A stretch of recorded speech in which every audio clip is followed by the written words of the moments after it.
under starlight's beam. Heroes rise in this night they gleam. Pages turn and this fate intertwines. Saturday night, it rewinds. Spin tales poke the mind in that city's electric light. It's dark, heroes fight, every moment feels so right. Welcome to that weekend thrill, where stories, fashion, dreams at will.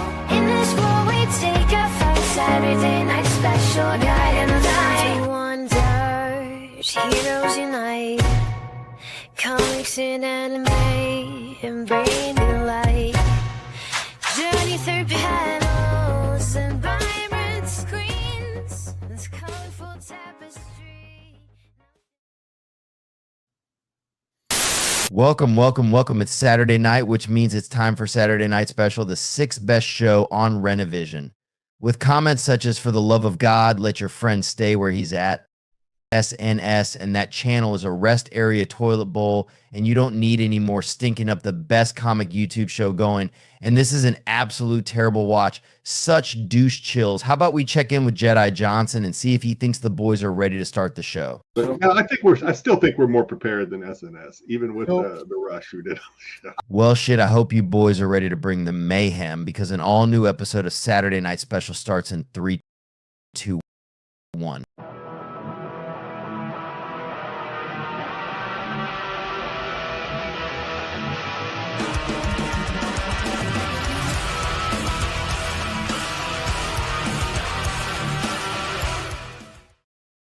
Oh, yes, we are here to molest your audio orifices.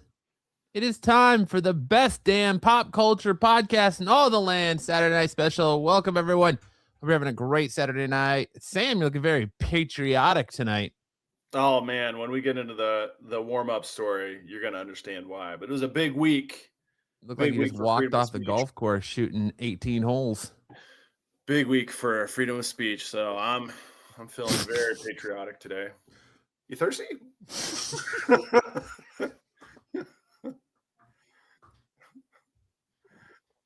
I'm a bit parched. It's a hot. No, I fucking drew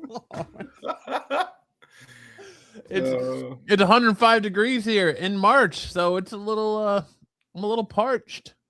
So you went ahead and gotta make sure I stay overly comically hydrated. Apparently, got the tiny water bottle. See, let's sip. Oh man, very good. Oh, what's up with you? What's new with you? Oh, I was training up the new generation of dodgeballers this afternoon. My youngest son had a little birthday party. His birthday's coming up, and a spring break. Invited a bunch of buddies over. And he decided he was going to teach him a little bit about dodgeball. So we lined him up. We let him throw dodgeballs at each other. It was a ton of fun. Nice. Sticks can't be there with us tonight because at the final 0 hour, he informed us that he had the urge to go ahead and pleasure himself with his Doctor Who pocket pussy, so he couldn't make the show tonight. He had to sonic screwdrive the old Dalek, if you know what I mean. He had to polish the old TARDIS.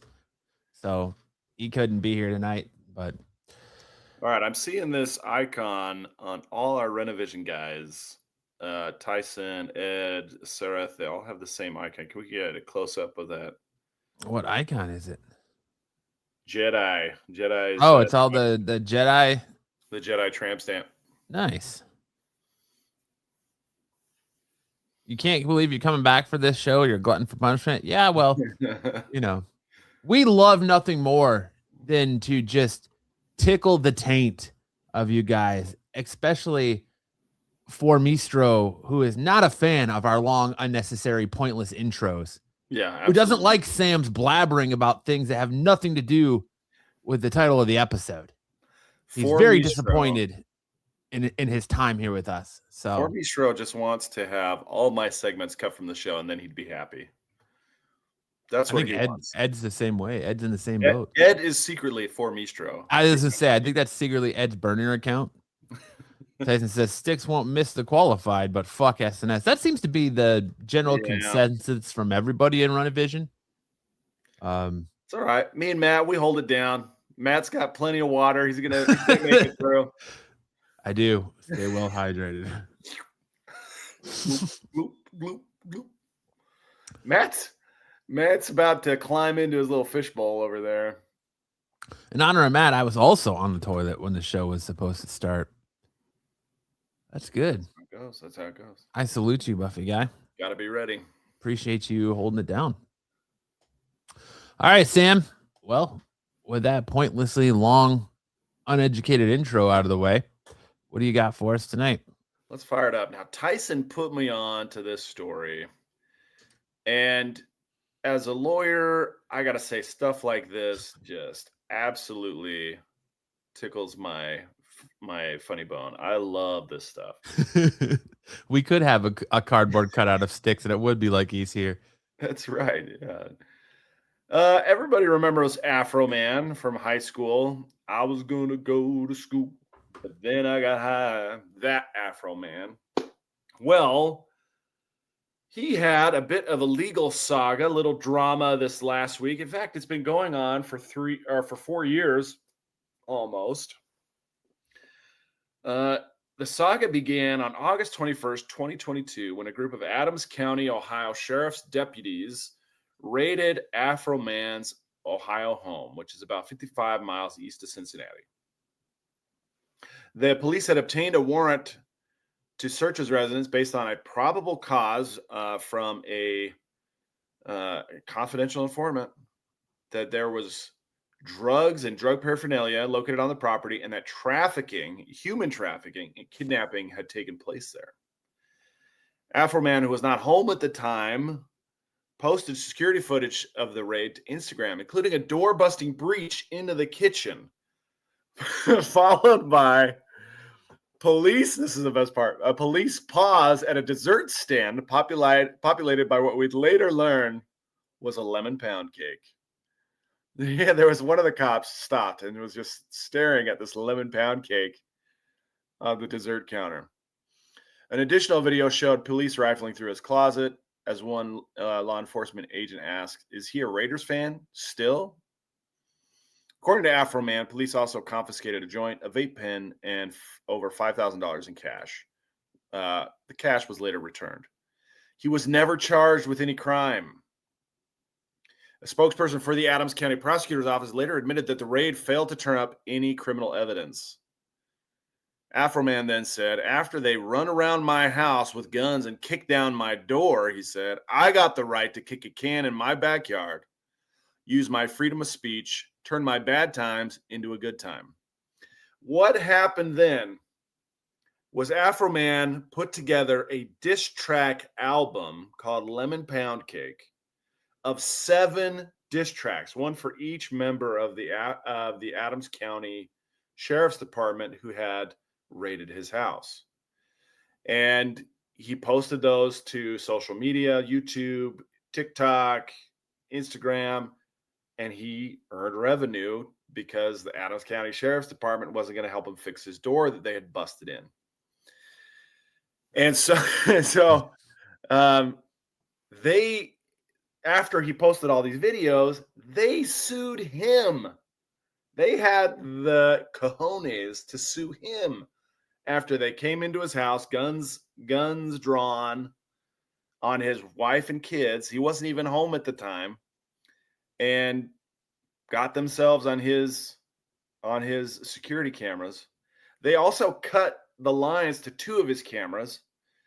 And when he put up these music videos, they sued him for all kinds of stuff, but roundly defamation.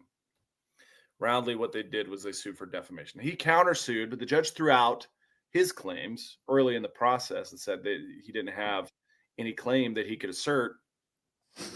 And so then he's defending him. He and his lawyer are defending him from these cry-bully deputies who ran through his house, messed everything up, and then he made these songs.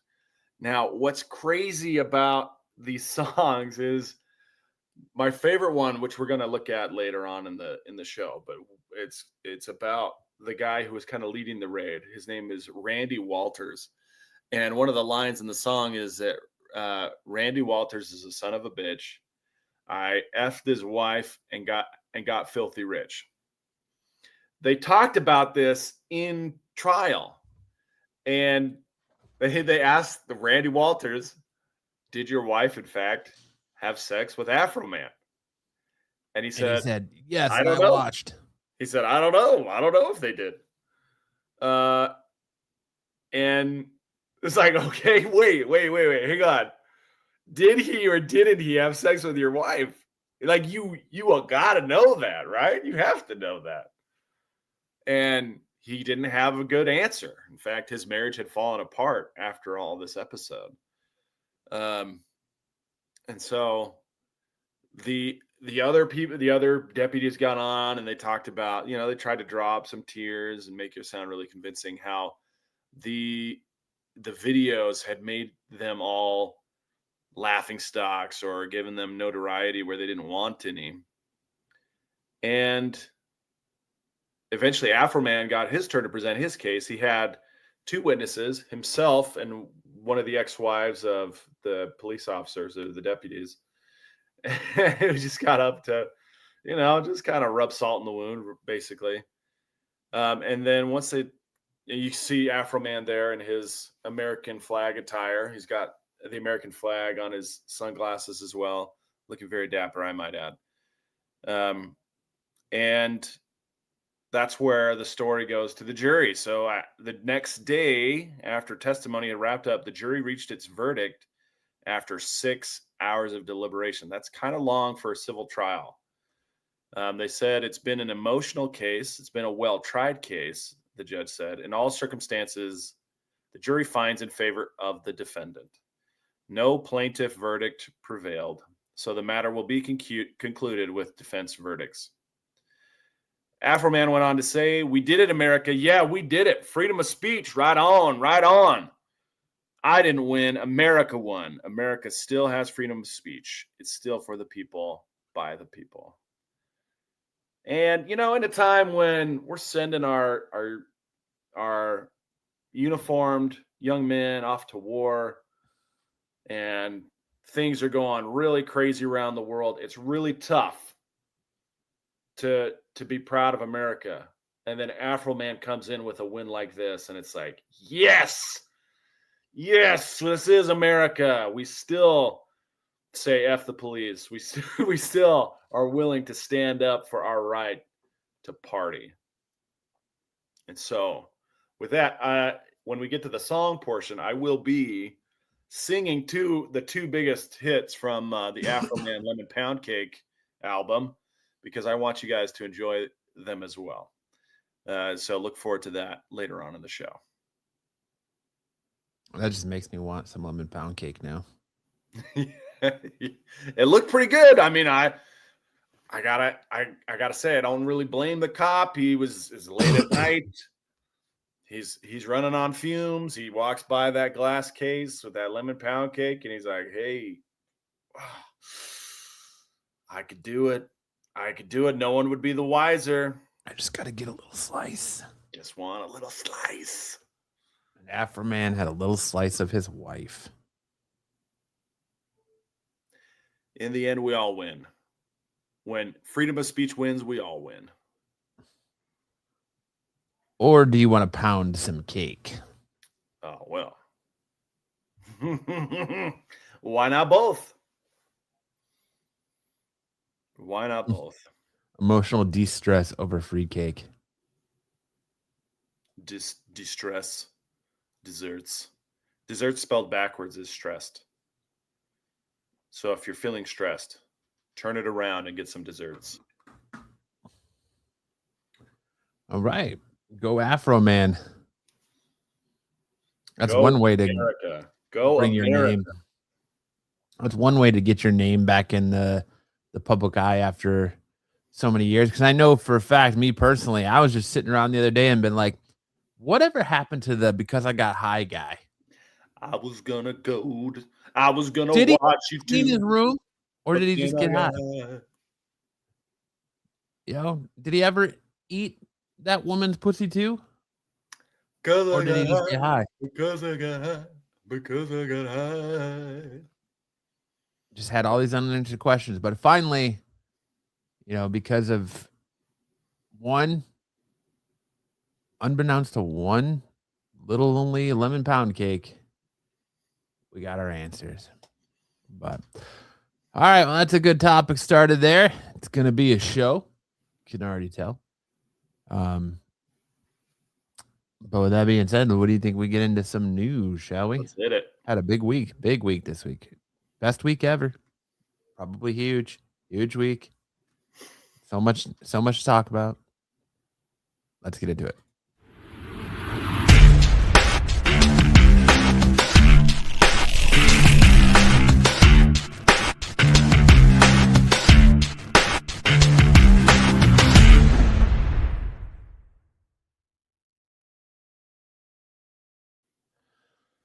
All right. We got a lot to go over this week. We got two big conventions going on right now. We got GalaxyCon Richmond going on, and as well as MegaCon going on in Orlando. And there was some big news dropping yesterday that the minute I saw it, I was like, what the fuck are we doing here anymore? And why do we continue to allow elder abuse to go on? And apparently Frank Miller is getting his run to finally do a cover for Teenage Mutant Ninja Turtles, and it's going to be done for issue 300. And the Hollywood Reporter has revealed that the legendary Dark Knight Returns artist is finally going to reveal his take on the iconic foursome with a special cover for IDW's Teenage Mutant Ninja Turtles 300. It was fun to jump into the playground with the ninjas for this cover and reminisce that they were born by Peter and Kevin as homages to my Daredevil run, Miller said. This is one of his, for the fans, IDW's director of sales, Ryan Bokum, added, as a lifelong Ninja Turtles fan, it's awesome to be able to celebrate the landmark 300 issue of Teenage Mutant Ninja Turtles, and we're going to go all out to celebrate. From blind bags with an amazing artist lineup to Frank Miller's first ever TMNT drawing and a never before seen piece by Kevin and Peter, Teenage Mutant Ninja Turtles 300 will be the ultimate reading and collecting experience for TMNT fans with this year. The comic goes on sale on July 22nd. That is the weekend of San Diego Comic-Con. And will also feature a never-before-seen cover by Eastman and Laird. J. Scott Campbell, Juan Ferreira are also contributing one of several planned variants, while there will also be a blind bag release that should massively drive up sales. Bolcom continued, in addition to the jaw-dropping crossover, the special landmark comic will be a key issue for the future of the IDW Teenage Mutant Ninja Turtles universe.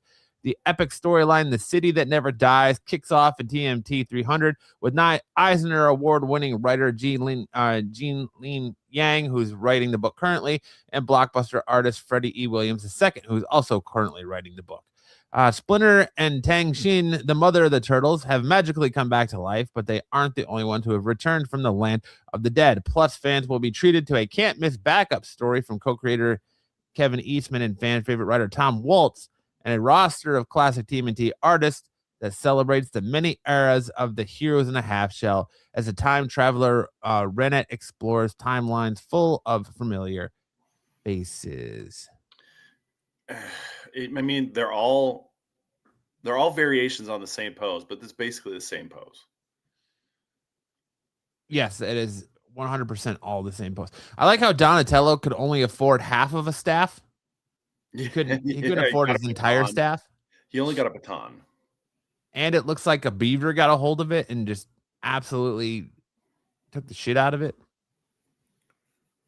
I like how Raphael has swords instead of size. I was going to draw a cover, but then I got high. Yeah, or he had a stroke. You could definitely tell which hand is Leo's dominant. Because look how massive that is. Yeah. Or as Tyson says, the turtles are pounding each other's cakes. Yeah, I like Buffy's Turtles totem pole. And Ed says, won't get my money.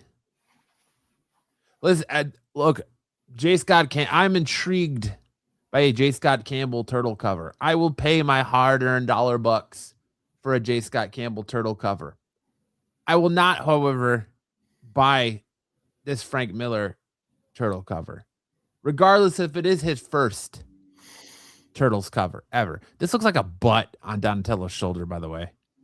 It literally looks like a naked man sitting in a fetal position. Two of them. Both his shoulders look like butts. What? Butts. It's got an old man. Can we stop, please, with Frank Miller? Look, I understand the dude's a legend. And the dude has been riding high on the fact that he created The Dark Knight Returns for many, many, many, many, many years. 30 years, 35 years. Just like Rob Liefeld has hung on to the fact that he created Cable and Deadpool for many, many, many, many, many, many, many, many years. Frank Miller is scrunching all characters on his covers. Yeah. They've all got the same crouch position. It's time to let it go. You are in an era where we have world-class artists out there. And you want to keep giving covers to Frank Miller to just keep committing atrocities. Is it because Frank Miller has trouble standing up straight? Like, is this his signature pose? I mean, they're at this point, they're doing to Frank. It's like Frank Miller's the new Stan Lee. They're going to work this dude till he dies. Some say he might have already died, and it's like a Weekend at Bernie situation where they just put his hand in a little robot machine and it draws on the iPad and he calls it a cover. And then they cash the check. Yep, and then they cash the check. Frank just keeps killing his legacy. It's done, man. Like, move on. What about this cover screams that you want to spend? Because you know it's going to be a premium, so it's probably going to be $9.90. It's probably going to be a $10 book. It's an issue 300, so it's probably going to be a $10 book, if not more, because there's a black and white version of this, so that's probably most likely going to be a ratio, and this cover will probably most likely be a ratio. So why are you going to spend your hard-earned money for this? I don't know, man. I don't know. Buffy says, maybe we need to start a GoFundMe for Miller so he can afford to retire. I mean, the good news is that as far as Turtles go, this isn't like that big of a departure from the original Eastman and Laird art style. They had more of a beak face, but they were. But I never thought I could see somebody draw Turtles more basic than Kevin Eastman did. Right. But his style works for Turtles. And then you get, and then Frank Miller's like, hold my schlong. Hold my shaggy balls. Let me put this together. Donatello here looks like Mike said, bite down, I'm going in dry. And Mikey looks like Raph told him, hey, I'm going to use my spit as lube. And Raph looks like he's just uncomfortable because Leo finally got it all lubed up, and Leo looks like he's just about to bust a nut. Teenage Mutant Ninja Centipede. Real aggressive. Yeah. The turtle centipede. Cosmic says it's not horrible. Cosmic. Dude, do you need to get your prescription on your glasses checked out, Cosmic? Because it's dog shit. Dog shit.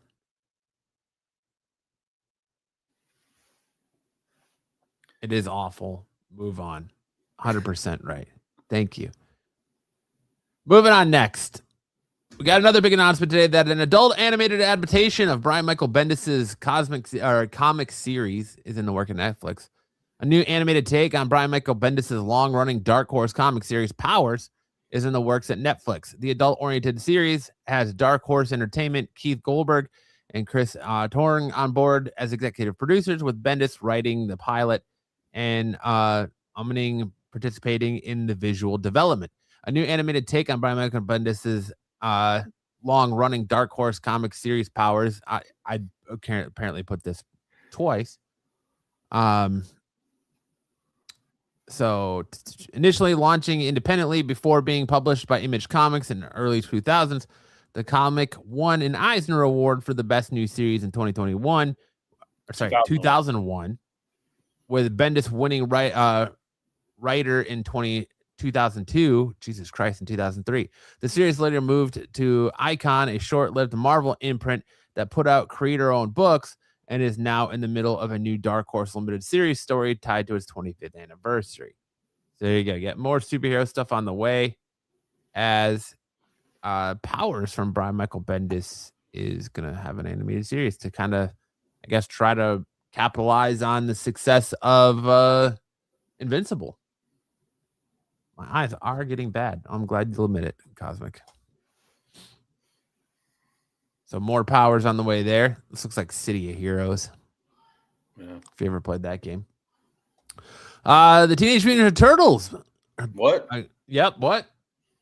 Dude, I think my massive water jug is making me have a stroke. The Mighty Morphin Power Rangers comics relaunch will revisit the original Power Rangers as adults.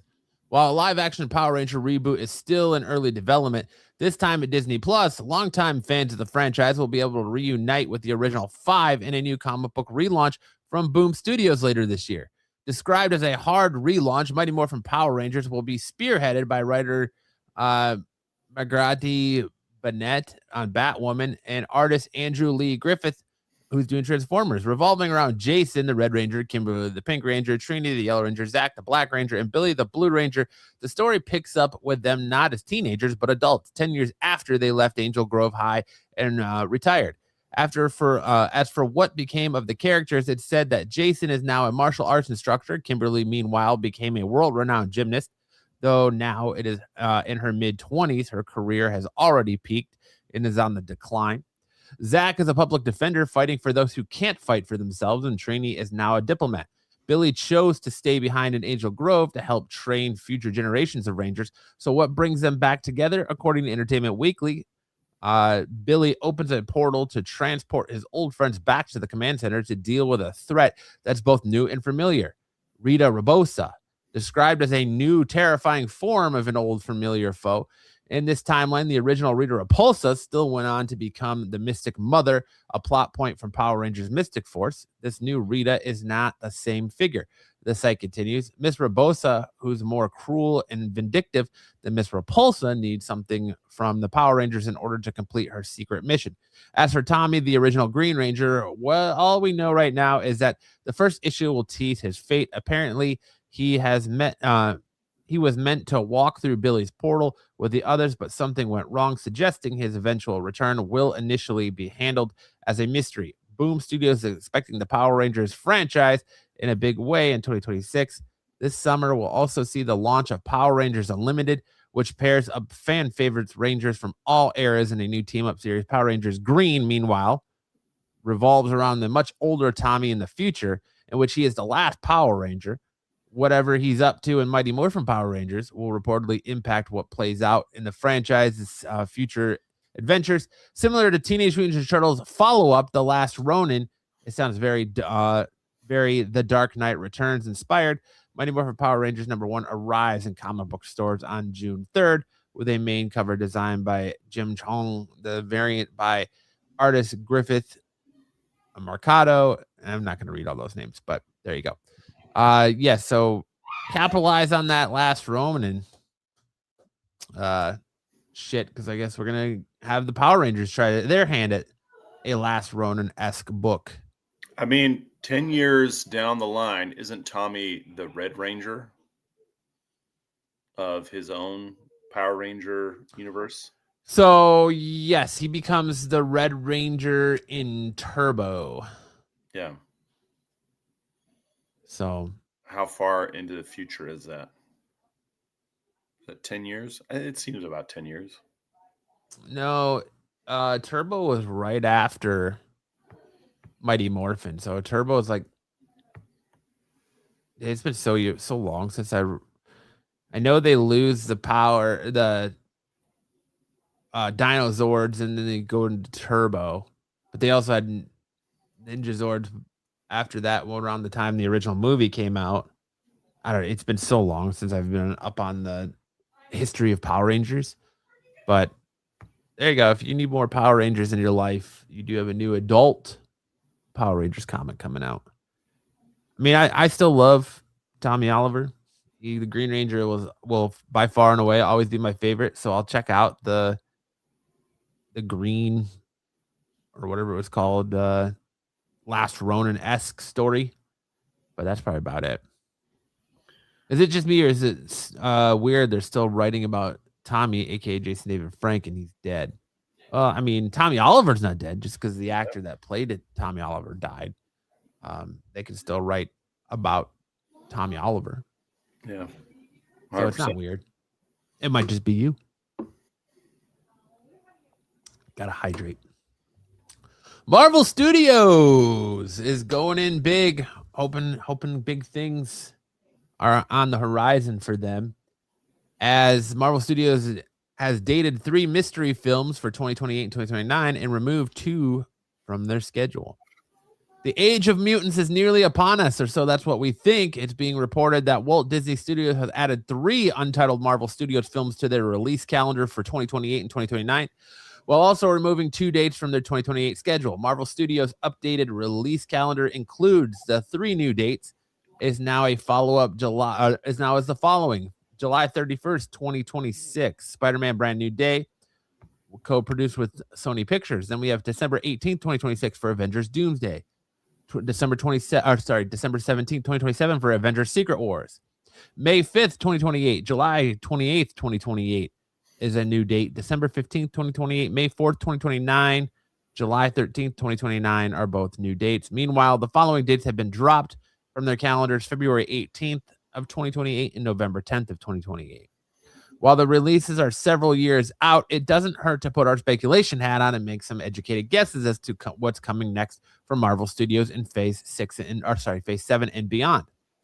I bet you'll find out a lot more about all that this summer at San Diego Comic-Con, because their Marvel panel is going to be absolutely huge, with Spider-Man Brand New Day dropping a week after Comic-Con, and then also you are right on the heels of Avengers Doomsday heading into the holiday season. The May 2028 date has been frequently mentioned as a potential launching date for Marvel Studios' long-awaited X-Men reboot, which has Jake Schreier directing and Michael Leslie penning the script. So if the X-Men are kicking off the 2028 summer movie season, we wouldn't mind wagering that the July 2028 date may have instead been reserved for Black Panther 3, which the Academy Award winner Ryan Coogler, congratulations Ryan Coogler, picking up an Oscar last weekend, already set to return, with Denzel Washington rumored to join in a villainous role. Many assumed it would arrive in February of 2028, which would mark the 10-year anniversary of the first film, but moving back for a summer debut would also be a strong option, especially during a weekend that has consistently been a winner for Marvel Studios. Doctor Strange 3 is also a very real possibility, but there has been much movement there compared to the Black Panther threequel, so we'd probably lean to Black Panther 3 over Doctor Strange 3, although everything is subject to change. An alternate option would be a Spider-Man Brand New Day sequel, although Disney doesn't often book dates for Sony, so that's probably a bit of a stretch, although we wouldn't be surprised if it ended up happening. If Brand New Day is a bit as big as they're all anticipating it to be, it's highly likely Sony will want to get a follow-up out sooner rather than later, although it will be dependent on star Tom Holland's schedule, since he is expected to be a major part of Avengers Secret Wars in December of 2028. December 2028 remains a mystery, but we'd imagine it'll be the monumental event of sorts, especially since it would be coming on the heels of Doomsday and Secret Wars opening in 2026 and 2027, the windows, both of which are expected to have massive winters. So we wouldn't necessarily be shocked if X-Men ends up dropping here as of 2029 with the Mutant Saga incoming. We'd imagine, or at least hope, that we'd be getting some mutant action here, but it's hard to say. There's a strong chance that Fantastic Four First Step sequel will be in the cards, maybe Deadpool 4. We do know that Ryan Reynolds is currently penning, writing, I guess, Deadpool 4. But other options also include Midnight Suns, Blade, since Blade was shelved, or a Wolverine spinoff, because there have been talks that Marvel would like to attempt to do a Wolverine and Spider-Man movie. So you got all that and so much more. But I think this year is definitely going to be the year that you want to pay attention to the Saturday Marvel panel at San Diego, because I think you're going to get a lot of stuff coming out of there. You think they'll do a panel at Comic-Con? Oh, they absolutely are. That's why they didn't do one last year, because they didn't have anything coming out. Like Fantastic Four came out the same weekend, and that was pretty much it. And they've got, like I said, they've got Spider-Man Brand New Day, July 31st. Then you got Doomsday in November. And then you're going back to Secret Wars next year, and whatever other Marvel projects they end up dropping next year, they're going to have a massive panel. Don't they do D23 now, though? Or do they still do usually D23 is the same presentation they give off at San Diego, and usually D23 is after San Diego. Okay. So I definitely think that Marvel Studios is going to come out massive at San Diego this year. And I think DC will too, especially with the Paramount merger. Paramount's usually a very big player at San Diego. So I think DC will probably come out hot. Warner Brothers will come out hot with stuff there too. Glad to hear it. Moving on, Absolute Batman number 20 cover reveals the twisted Absolute redesigns for Two-Face and the Penguin, as we're finally getting these characters. In the Absolute universe, several of Batman's greatest foes in the regular DC universe were reintroduced as Bruce Wayne's childhood friends. When the Dark Knight was trapped inside Arc M, Harvey Dent and Oz were kidnapped by Bane and beaten and mutilated in ways meant to break them and the Bat. In Oswald Cobblepot's case, every bone in his body was shattered, and because he was conscious. Yeah, okay. God damn. I got to make this bigger. Conscious about his height, Bane made it so that the Penguin would be 2 feet shorter and deformed and in constant pain. As for Harvey, Bane crushed his head beneath his foot as punishment for being both on the side of the law and associating with outlaws. After cracking his skull down the middle, he used gasoline to horrifically burn half of his face. So they've both been pushed over the edge and are on the precipice of becoming Batman's newest enemies. Thanks to DC Comics' June solicitation, we have a first look at the redesigned version of both characters. Similar to the Joker, Poison Ivy, and other villains featured in the Absolute Batman, they're both horror-inspired and more monstrous in nature than their regular DC Universe counterparts. How else will they differ beyond that is just their appearances remains to be seen. Retrospective appearances remains to be seen. You can take a closer look at both characters below, along with a full solicitation of the Absolute titles. Oh, Frank Miller's legacy is untouchable. Okay. Not going back there. But here's Absolute Two-Face. Looks like he get walked out of an anime. Yeah. And then you also got the Absolute Penguin.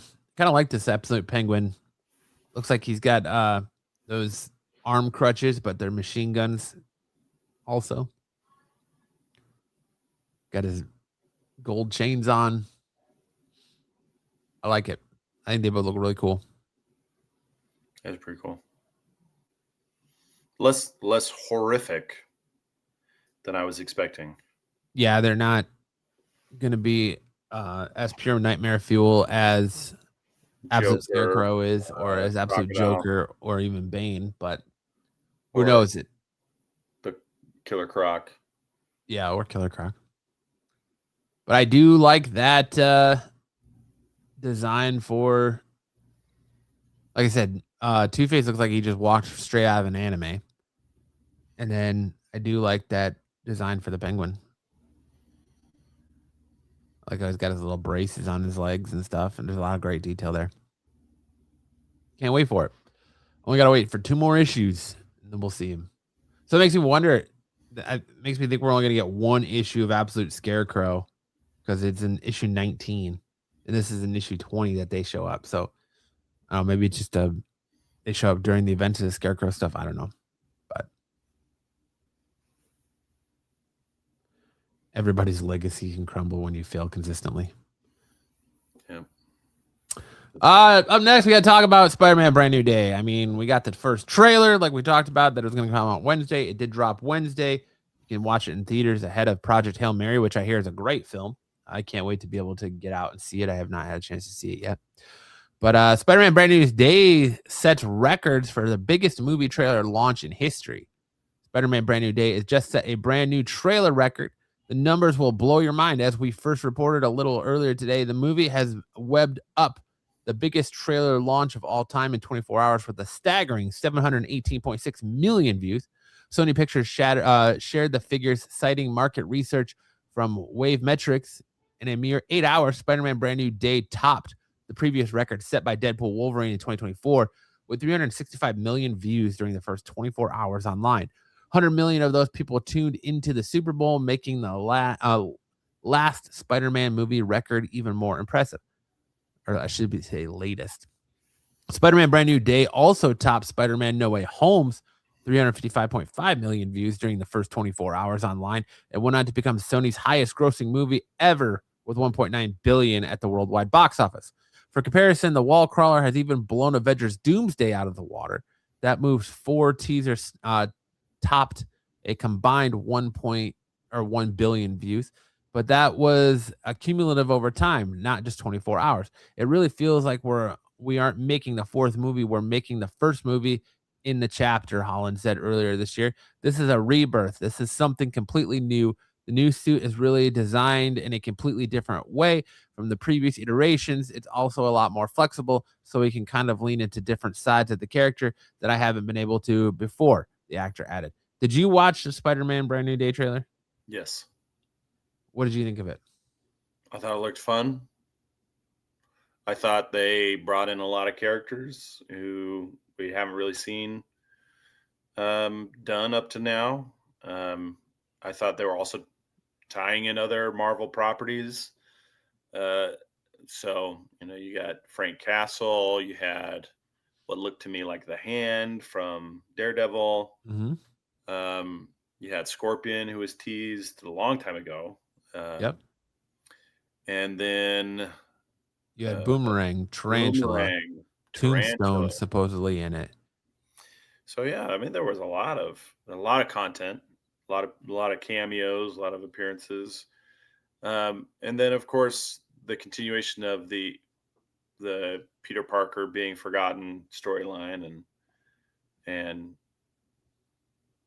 kind of being a solitary guy once again and trying to make it work, both as Spider-Man and as Peter Parker, and kind of failing at both.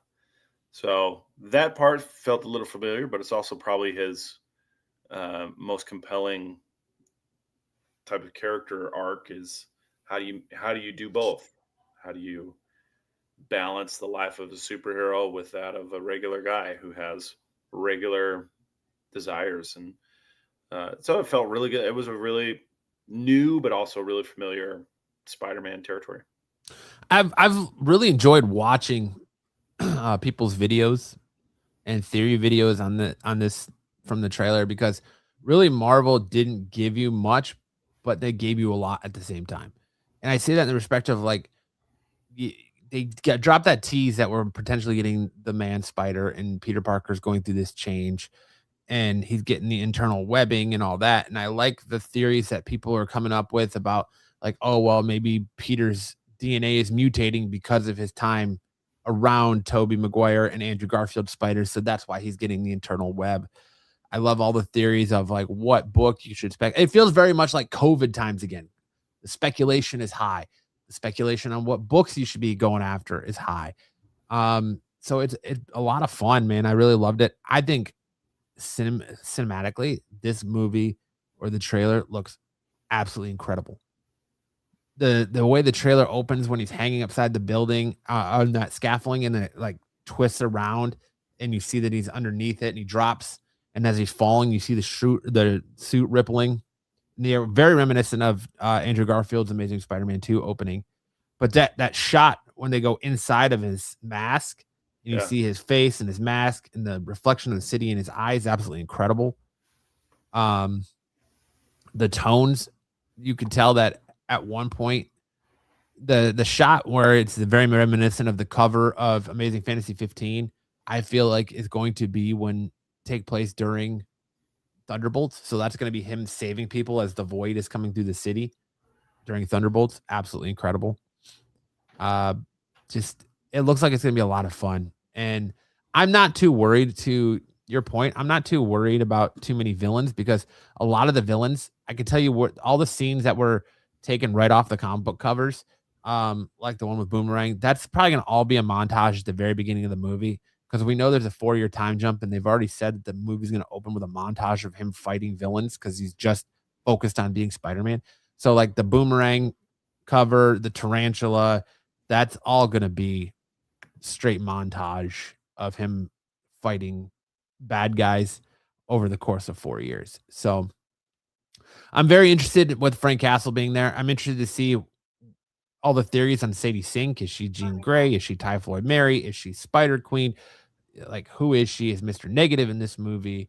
Is Kurt Connors actually in this movie? Like, people are speculating. How does the Hulk, why does he go savage again? Who is removed from the trailers? Because that scene where he's leaping off against the hand people, there's definitely clearly people removed from the trailer, just like they removed the other Spider-Man from the No Way Home trailer at that same shot. There's clearly people digitally removed that they don't want you to know about. So I'm super excited to see everything about this. And I think it's time we ready for a good Spider-Man movie again, and Marvel to the box office, as far as theater owners are concerned, is just so much better when we're at peak Marvel. And it feels like that's what we're about to get here with Brand New Day and Doomsday, as we are about to return to peak Marvel. So yeah, it would be nice to have movies worth going to. It would. Are you going to go see Project Hail Mary, or have you seen it yet? Haven't seen it yet. My eagerness to go see movies has waned since 2019, but it does look really good.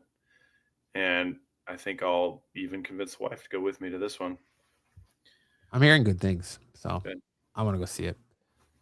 I'm super excited for Brand New Day. I've watched the trailer a couple times. I think just the darker tone and cinematically, it looks fucking incredible.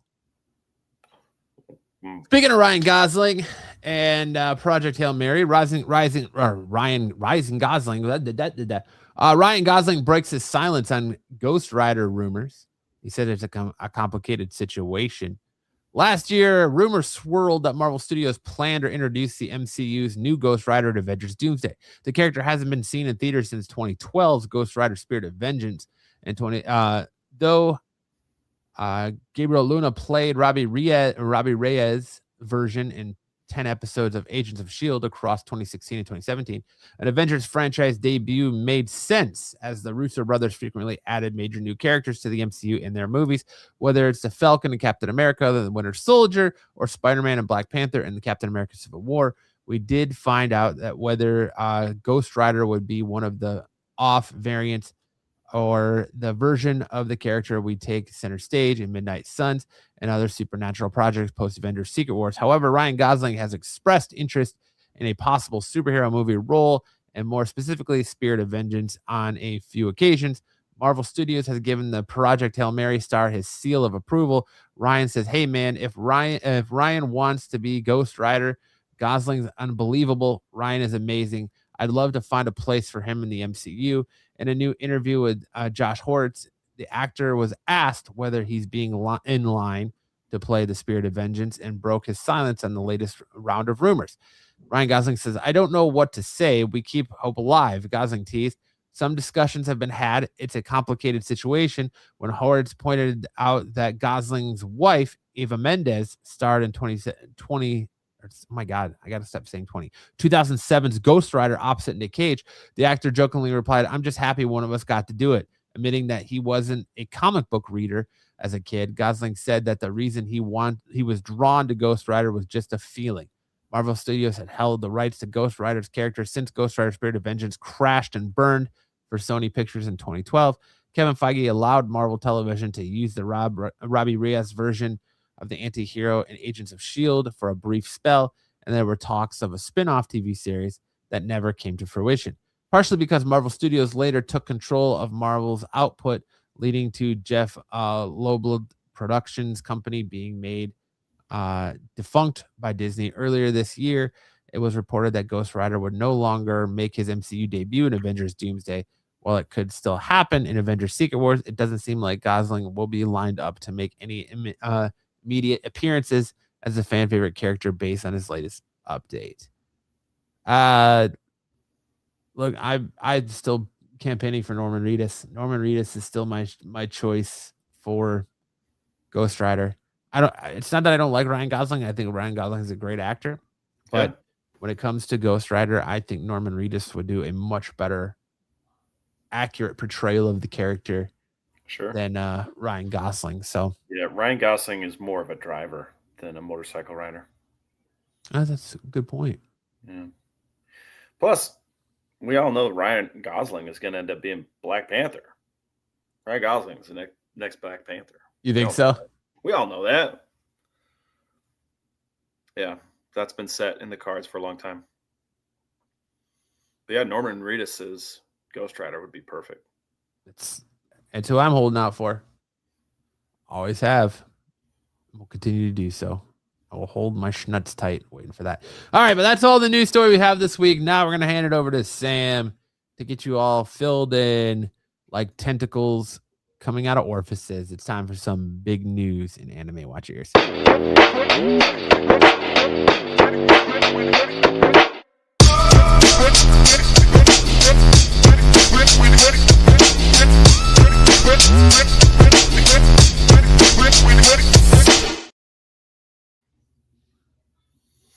All right, so we had a lot of humongous news stories this week that were not really anime related, but the things that I wanted to talk about that Matt didn't cover during his segments. So buckle up. Here we go. First up, Chuck Norris died. Does Chuck Norris die or does he wait? I don't know. There's talk that he's just waiting, that he didn't die. We all know the Chuck Norris memes. I found one that I really liked that was all of history's greatest figures were actually Chuck Norris action figures that gained sentience. I was like, yeah, I like that.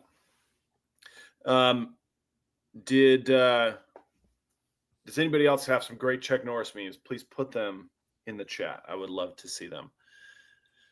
But yeah, Chuck Norris was a big deal for bearded gingers like myself.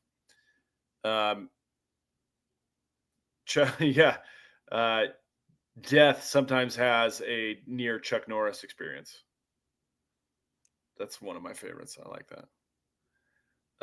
But my favorite part of have you ever seen the Expendables movies, Matt? Yeah.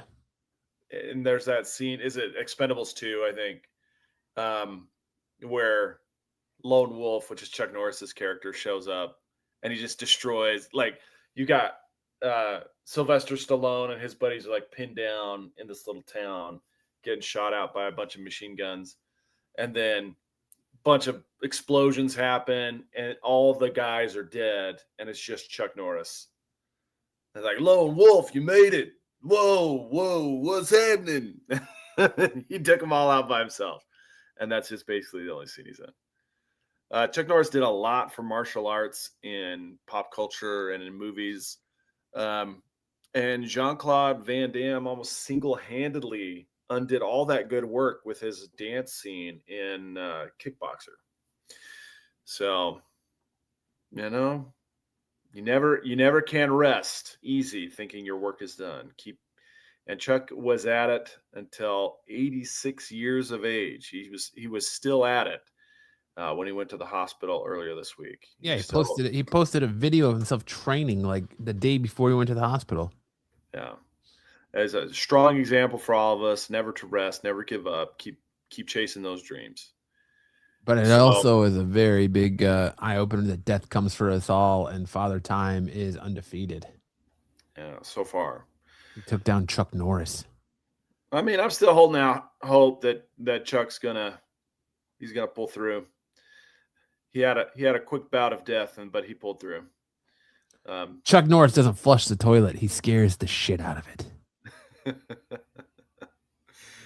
Yes, I love it. I love it. All right. Something else died this week, though. My soul. If you go to the next slide, something else died this week, which was Facebook's Metaverse, the $80 billion project built by Meta as kind of a VR alternate reality or VR world. They announced plans to shut it down, and then just a couple days later, they backtracked and said, we're not quite ready to shut it down, but we do have plans to support Horizon Worlds in VR for the foreseeable future. We'll keep Horizon Worlds working in VR for existing games to support the fans who've reached out. For people who already have games that they like, that they're using in Horizon Worlds, they'll be able to download the Horizon Worlds app and use it in VR for the foreseeable future. Now, the thing that Metaverse didn't do was they didn't make the alternate reality or the VR cool. They didn't make it cool. Like Ready Player One status. Yeah, Ready Player One or Tron, those are all examples of a cool computerized alternate reality. And Metaverse was just kind of dorky. I mean, look at this picture. This was the image that they decided to go with, where you have just kind of a very basic Mark Zuckerberg looking me just standing there. I can't even remember what they called their avatars, but he's basically a Nintendo me without any personality. There's this one meme where it's like chat roulette or something, and it's a girl, and she gets on there and tells the guy that he's ugly, and he says, ugly, at least my face has personality. Your face is easy to draw. And she's like, what? How do I respond to that? And that's what we have here. It's like, Mark Zuckerberg, your face is easy to draw, bro. Mark does look like what he looks like in real life. Yeah, alien. Just like a uncanny valley type person. Well, almost. Pull that pull cord again. Let's see if we can get him on. Sticks, welcome. I'm glad you could join us. I hope you cleaned everything up really well. I did. Hope you disinfected it. Use a black light to really spot those hard to reach spots. But yeah, I know they say the TARDIS is bigger on the inside, but that shit's ridiculous, Sticks. Sticks, did you ever dive into the metaverse? I have not. No. Sticks' internet's so bad he's still on the AOL verse. He's still got the "You Got Mail." That's right. You got mail. Sticks' VR is basically Pong in 3D. It's fucking Netgear discs. Yep. Well, this is the most hilarious failure of all times, but I do have a feeling that it could become something like Tron. The metaverse could become the grid from Tron if Mark would put it in the hands of somebody a little more capable of human emotion. I see Sticks as more of a Netscape guy. Netscape Navigator. What All right. Netscape? No. Yeah. We also lost a massive comic book artist today, Sam Keith, who did. What? Yeah, Sam Keith passed away, creator of the Max and a lot of other stuff. Comeback, wasn't he? Wow. Zero Girl. He was born from the great state of Michigan in Grand Rapids. So it's tragic. He was 63 years old. Yeah, a little early. Wow. I didn't hear that. That's crazy. All these whippersnappers, they're all whippersnappers to you, Sticks. Yeah, I know. Yeah. Then this week, we got Sonic 4 casting news. Sonic 4 coming out next year, I believe. Yeah. The the list of cast members returning, you've got Jim Carrey coming back again as Robotnik. He said he'd retired from acting so many times, but he keeps coming back for these movies. And, you know, I got to say, I'm glad that these are the movies he's coming back for, because the performance he turned in Sonic 3 was tremendous. I mean, both performances. I absolutely loved the dance-off between Jim Carrey and Jim Carrey. It was such a fantastic Jim Carrey moment. And if he keeps coming back for stuff like that, and they keep putting stuff like that in these movies, then, you know, more power to him. But you also get Colleen O'Shaughnessy, the voice actress for Tails, Idris Elba for Knuckles, Keanu Reeves as Shadow, James Marsden and Tika Sumpter as the live-action characters Tom and Maddie, and also Lee Maidoob as Agent Stone. And then we also have several other new characters: Ben Kingsley, Nick Offerman, Matt Berry, Richard Ayoade, and of course Kristen Bell is playing the voice of Amy Rose, who is Sonic's pink friend here in the poster. In the post-credits scene of Sonic 3, it let us know that there was going to be a Metal Sonic militia or something that they were going to be fighting in Sonic 4. So we expect that kind of storyline is going to play out in Sonic 4. Agreed. And then finally, we do have some anime news, which is that we got a better idea of how the WIT Studio, the One Piece reboot is going. The whole idea behind it is they're going to use modern artistic styles for the One Piece anime series remake, and they're going to pace it very, very quick. It's a way for modern audiences who go back to those old episodes from almost 30 years ago and say, I just can't get into this. It looks so different than what I'm used to now. And so that's really the whole thing behind it. Why did this? I must have added the wrong one, but that's the reasoning behind the pacing. Is it making progress? It's making some slow progress. We still don't have any idea when the release date is going to take place. But we are getting some news. We had expected some more news about it during the One Piece anniversary event late last year, but we didn't really get any news on it. Instead, they launched more trailers about the live action, which has been very well received. I'm on my third or fourth watch through.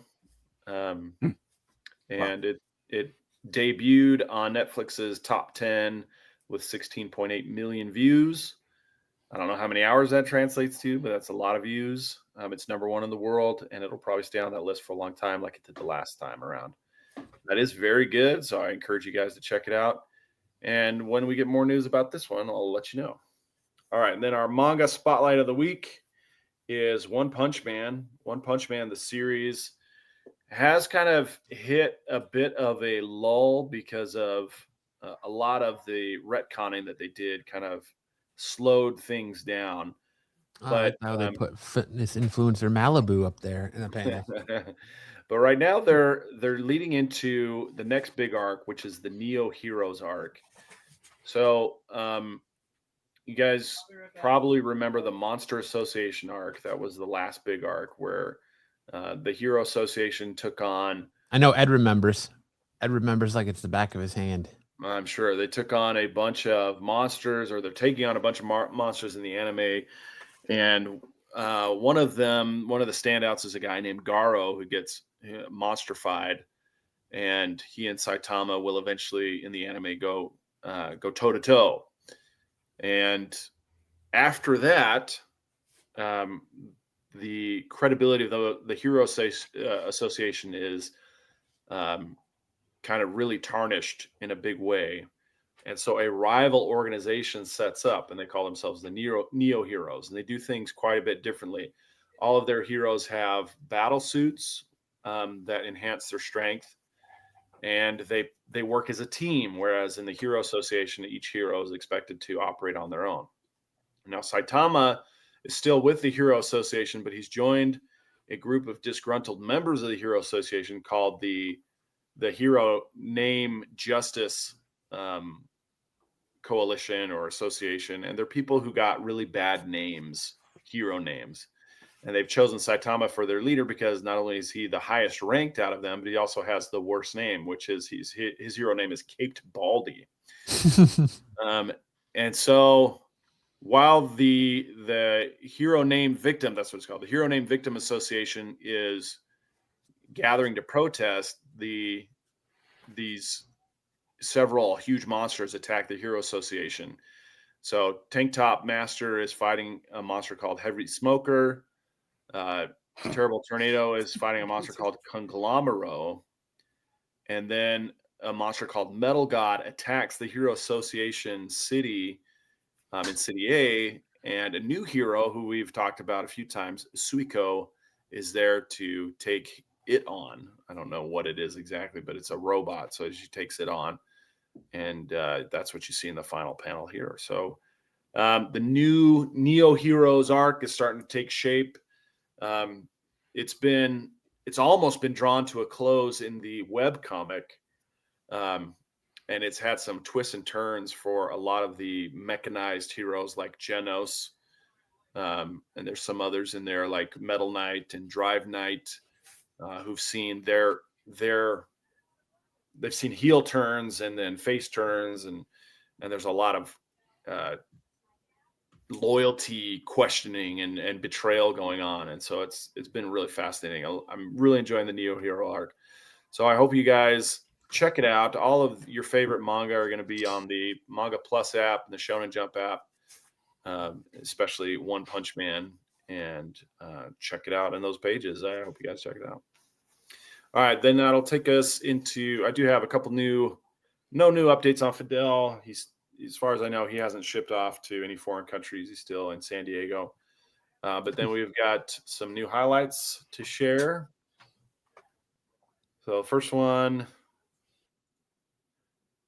we had a new guy. His name was Nate. He was a friend of Fidel, and he was doing pretty good. Making some moves. I guess he's a volleyball athlete, not really a dodgeball guy, but he's got guts. And he did a slide with bare knees on carpet.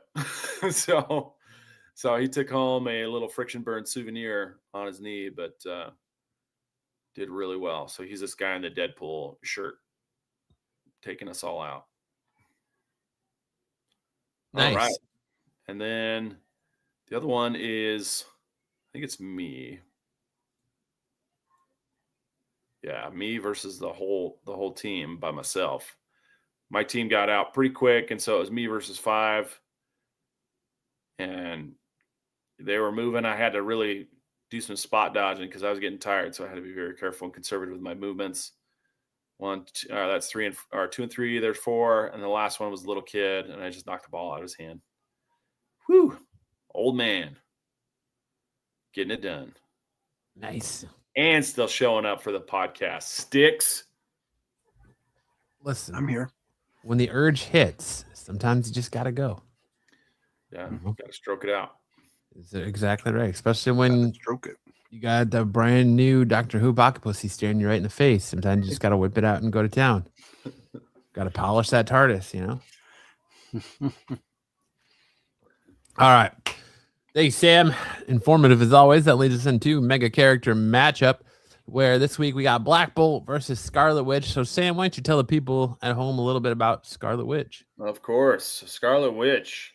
Monster thigh gap. Yeah, absolutely. You know, that's the way you want it. That's the way you want it. David Nakayama knows what we're after. You got an 80 out of 100 for intelligence. She's highly knowledgeable in magic, chaos theory, and mystical lore. Only a 20 out of 100 for strength. Normal human strength unless magically enhanced. 30 for speed. Human level, can teleport or levitate via magic.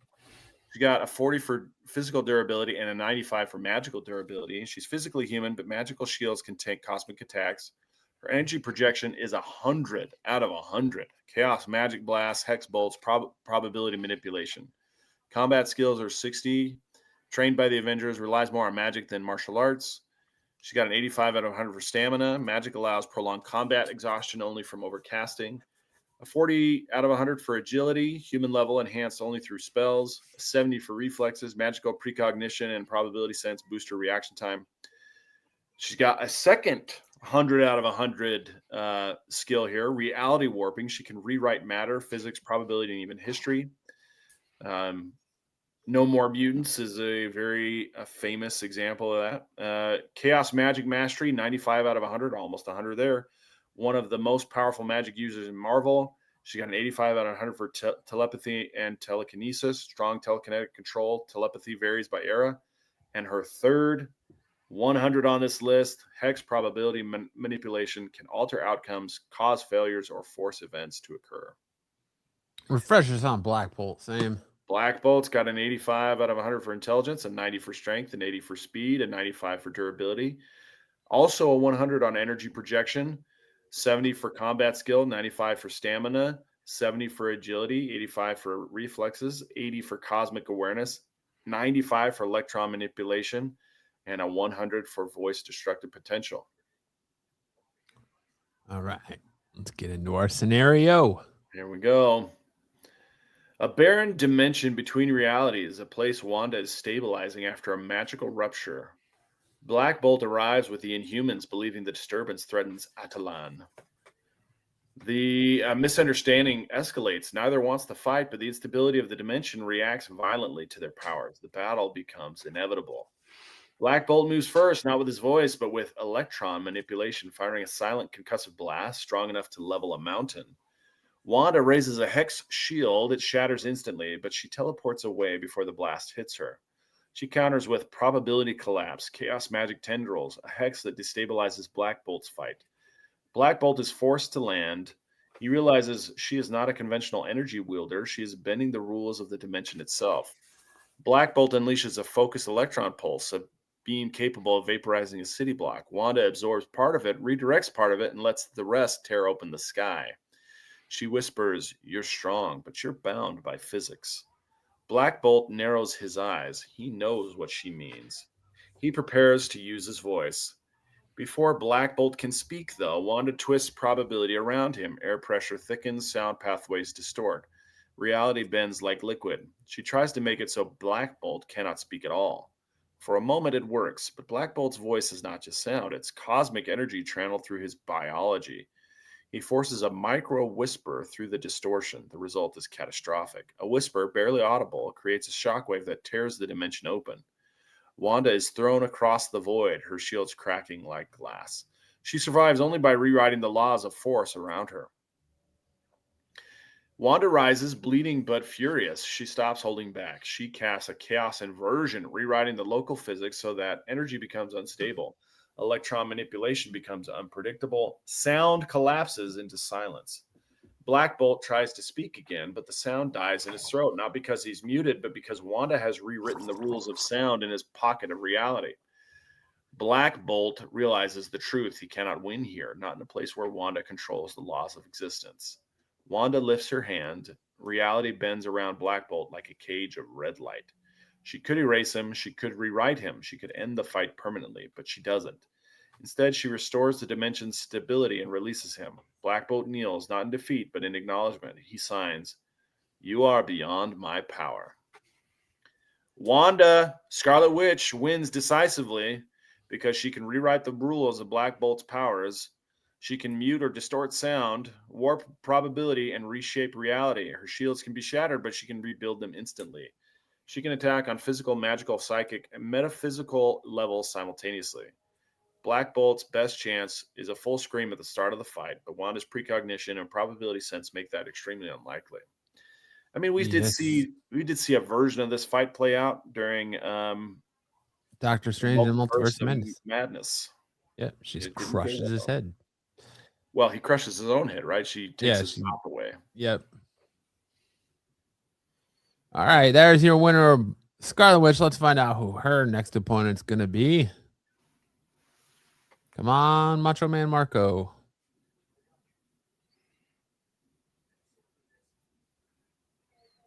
Falcon. Another win for Scarlet Witch. She's going to tear through this. Watch Falcon get absolutely annihilated. She's going to tear through our roster. Yeah, probably. All right, that brings us to best and worst covers of the week. Kicking us off here for the worst cover of the week, we have this cover B, Assad Rabic variant on Detective Comics 1107. Look, here's why I picked this as the worst cover of the week, because it's not really that bad. Other than he's kind of short. Like he's a very short Batman there. Why has Batman got a boner? This looks like something out of Dick Tracy, though, don't you think? A little bit. Yeah. Like he's got like a Tommy gun. Yeah, getting out of the car. he's got a peanut shaped head. He's getting out of a car that looks like it bends around a corner. Yeah. And he's got that like gas hook gun or Gatling gun there. And he's got a boner. And yeah, he's got his grappling gun, but He's it looks like he's a Tommy excited to be there. So he's turned on by justice. Busting criminals gets me hard. I'm gonna bust a criminal and bust a nut. I've got a boner for justice. Then we got this this Jonas Scarf Marvel Monsters variant on Amazing Spider-Man here. That's not, why is Courtney Love cosplaying as Mary Jane? And I feel like this is a cover that was probably supposed to be used months ago. And they're like, we got too many variants in this one. We'll just stash it. And they're like, all right, well, let's put it on this coming up issue. I still don't even know what Tyson's like, usually you guys put him in best cover for his boner. I'm bricked up for revenge. The Batwang. Just not digging the Courtney Love Mary Jane cover there. No, it looks weird. Then we got this Chad Harden April What the Fool's hell? Day variant for the Punisher. What the hell happened to Chad Harden? His art, when he was doing Harley Quinn, it was phenomenal. His art has gone downhill big time. The tight waiting for justice. Ed says, I bet Cosmic likes this. I bet he does too, Ed. But you got, of course, Frank Castle's a tighty whitey's guy, huh? Yep, I guess so. At least they're not lace Look at the panties. size of that Uzi he's got there too. Yep. Ridiculous. Then we got this Maria Wolf X23 variant. I don't know what the hell this is. Look at the size of those claws. Her rib cage is weird. The leg is weird. It's like Bruce definitely turn picked that up. sideways, but yet the foot's even more sideways. Yeah. And I like how she's got the sickles. Looks like she's gonna go cut down some corn on her hands. She's gonna mow some lawns. I like to shuck. And then we got this Peach Momoko variant on Generation X23 number 2. I like how it looks like Honey Badger's claw is like melting into her knuckles. I mean, I like this better than the last one. Why does everybody has the Jedi icon? Yeah, what's that about, Sticks? Fill us in. I don't know. They were just sharing it around yesterday.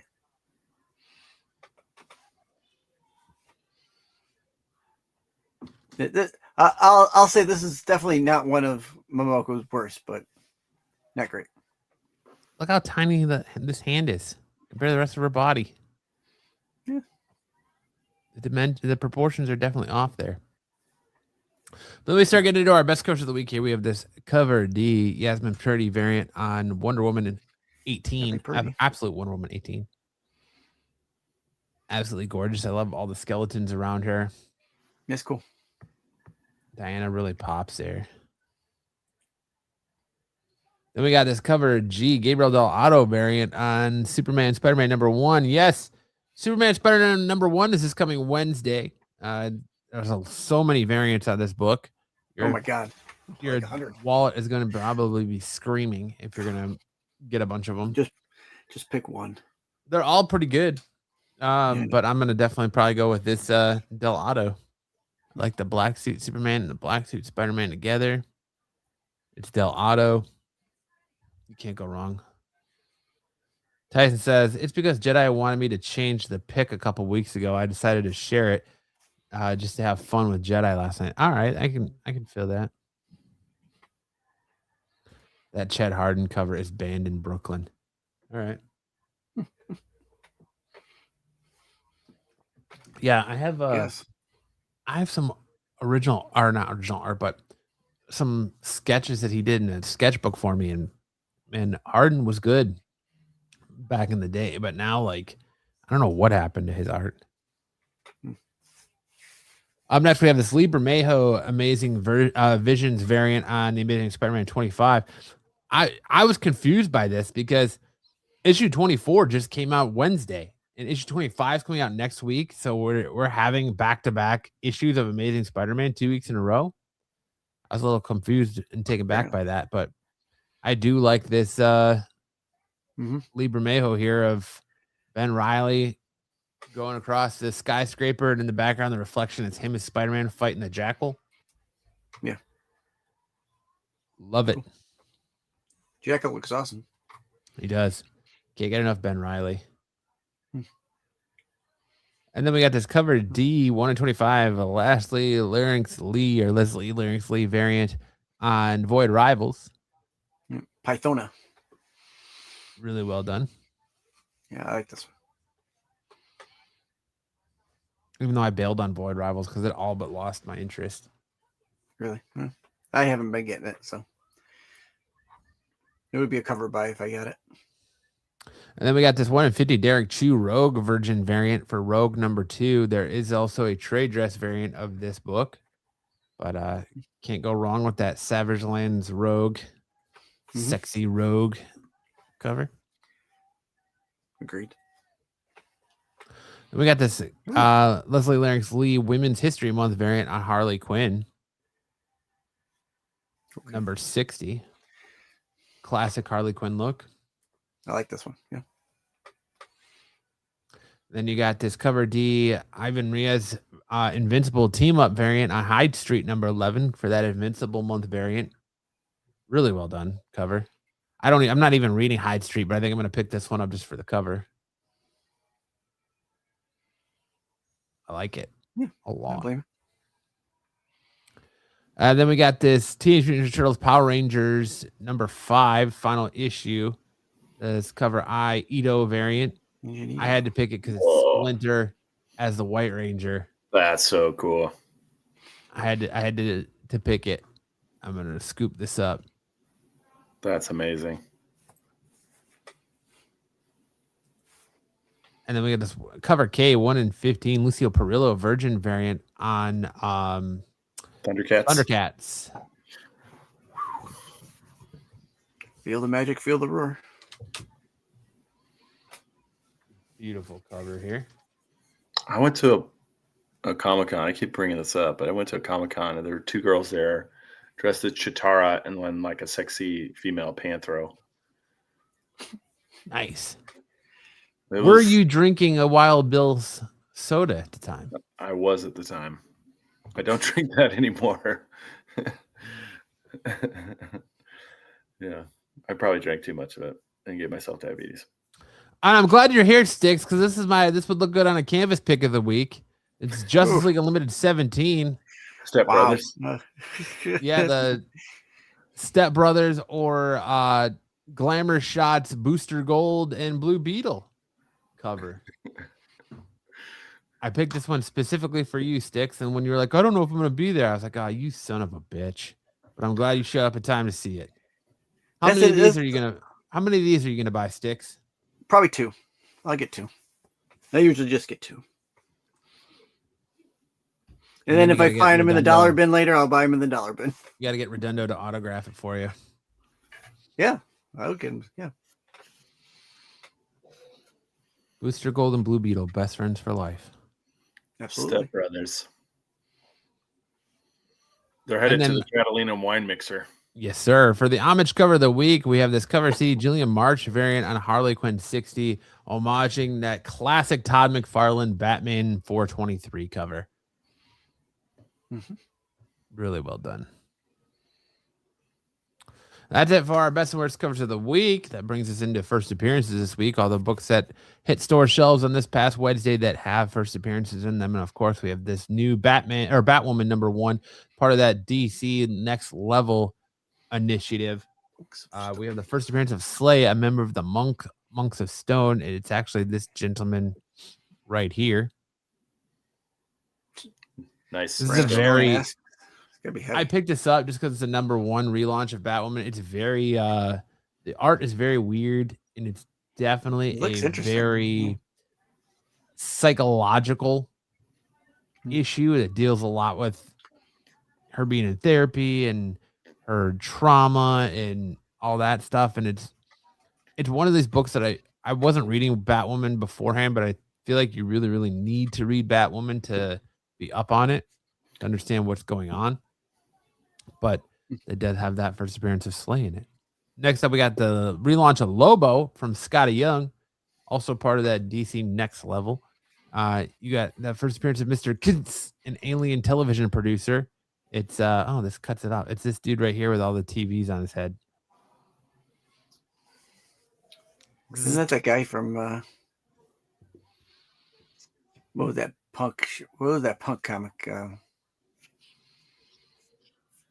Can't think of it. It was a Whatnot comic. Well said. Oh, The back room. was it Ninja Punk? Ninja Punk, yeah. That character had a bunch of TVs on his head too, or at least one. There's also a character in Saga that has that wears a TV on his head. Then we got Nightwing, #136. We had the first appearance of the Witch of Bloodhaven, who is a woman that Nightwing just randomly shows up in his Dodge Charger and picks up on the side of the road or in the middle of the freeway. You got the first appearance of the Witch of Bloodhaven there. And then in Superman Unlimited, #11, you got the first appearance of Master TXYZ, a fifth dimensional demon, previously who made a voice cameo, but there he is right there. Looking like the Jackal almost. Is it pronounced Texas? Maybe it is. I don't know. Master Texas. Yeah. But. And then we got New Titans, the first appearance of the New Titans, Superboy, Yara Flora, Stephanie Brown, and Kid Devil. I'm sure Bruce picked up a couple copies of this book. And that's it for our first appearance this week. Now we're going to get into my comic book picks of the week. And first up, we had Amazing Spider-Man #24.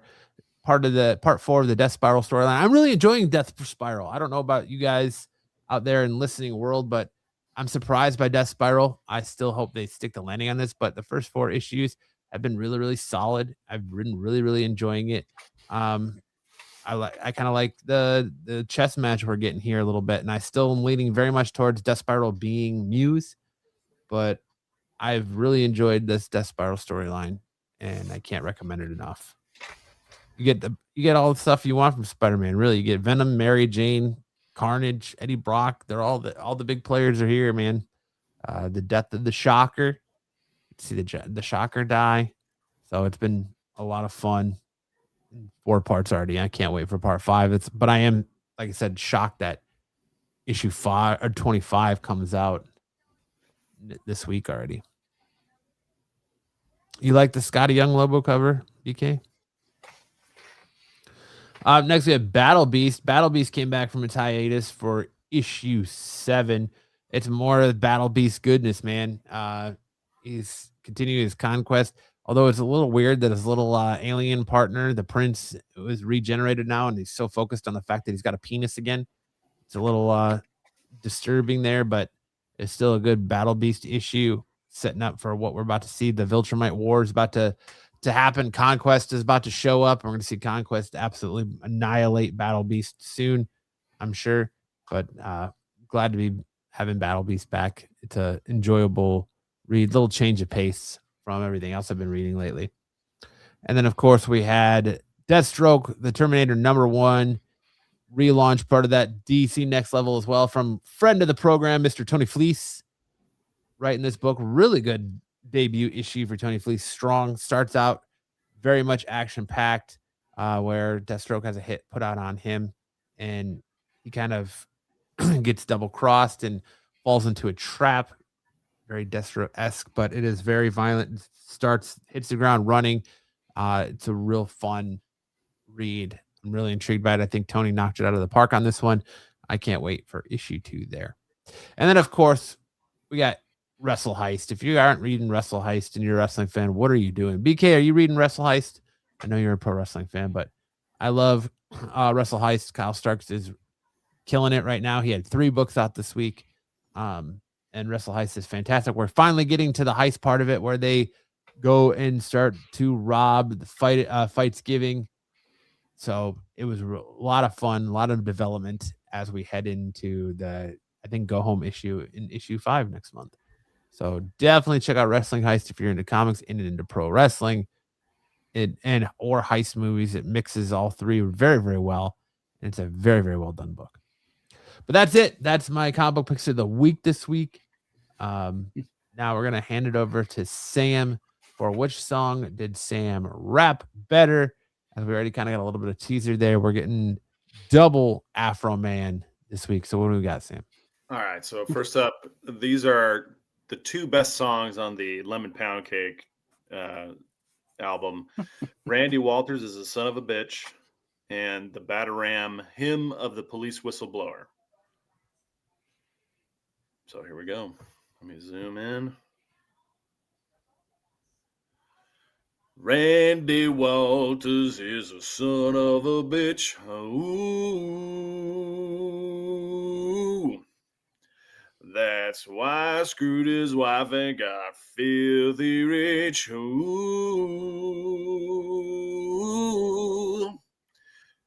Fix my doors. Stop stealing my dough. Stop disconnecting my video. Fix my door. Stop stealing my dough.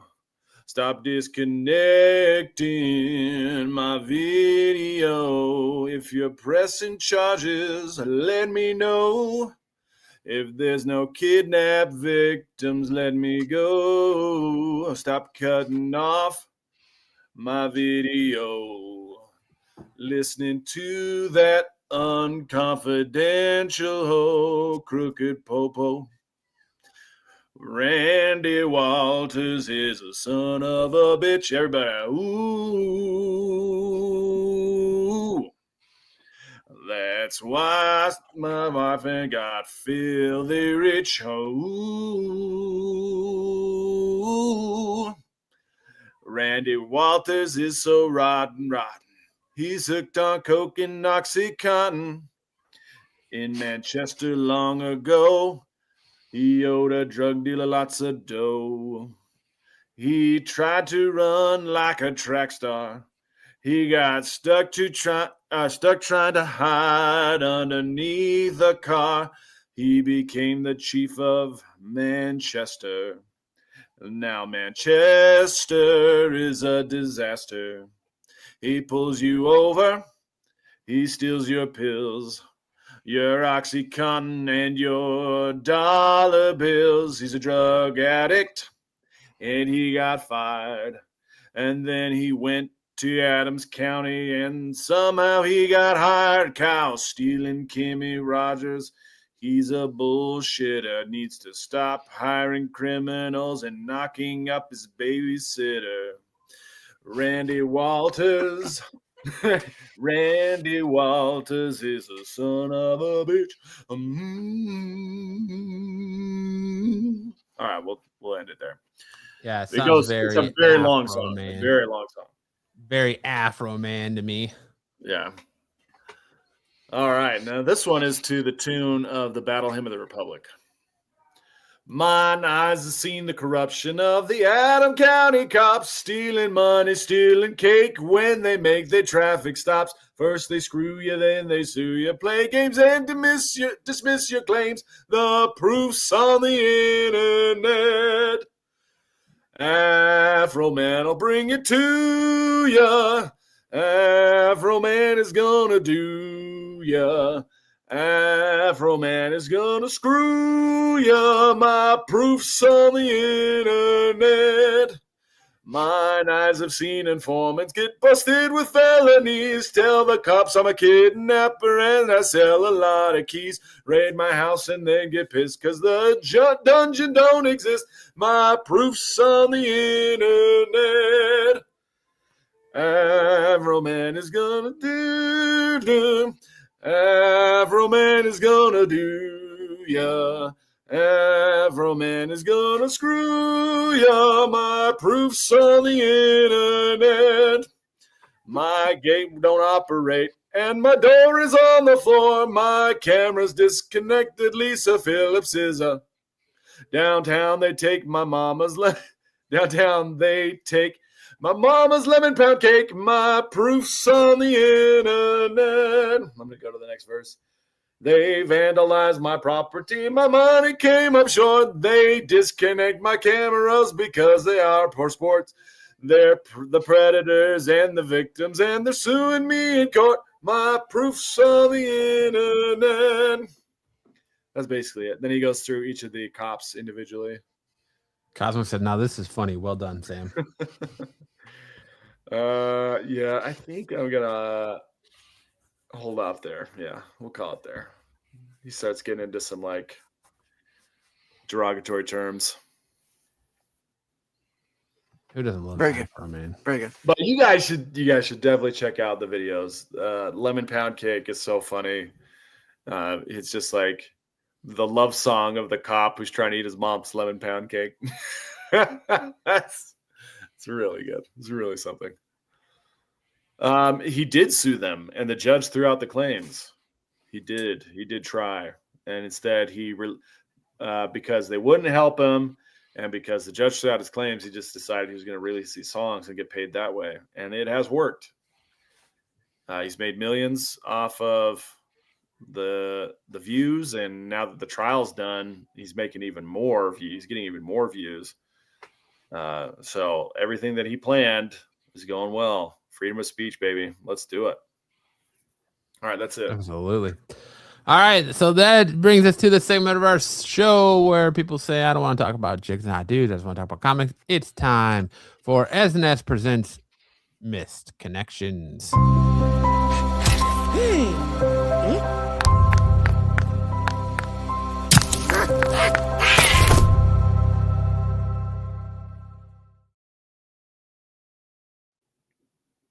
All right. Kicking us off, Sam. Looking for white oak to work. 49 chubby white male looking for hard, long pieces of young white oak that I can work with. 18 to 25. I need something I can really wrap my mouth around. Damn. Ayo.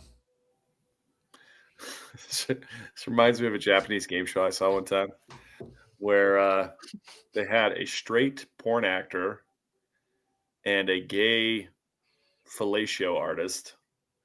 And the straight porn actor had to get a blowjob from the gay fellatio artist and not come. He had to hold it in for as long as possible. And if he didn't last the time frame that he lost, then the gay guy won. And I was like, this is insane. But of course, we got to see how this turns out. They had everything like it was like a box, so you could only see the straight guy's face. And as he battled against the homosexual blowjob. Oh my gosh. Wow. So funny. But every Have time either of you ever seen Naked Attraction on HBO Max? It's No. a British game show where the contestant you got to try to go on a date with someone, but you only see them naked, the contestants naked to start off with.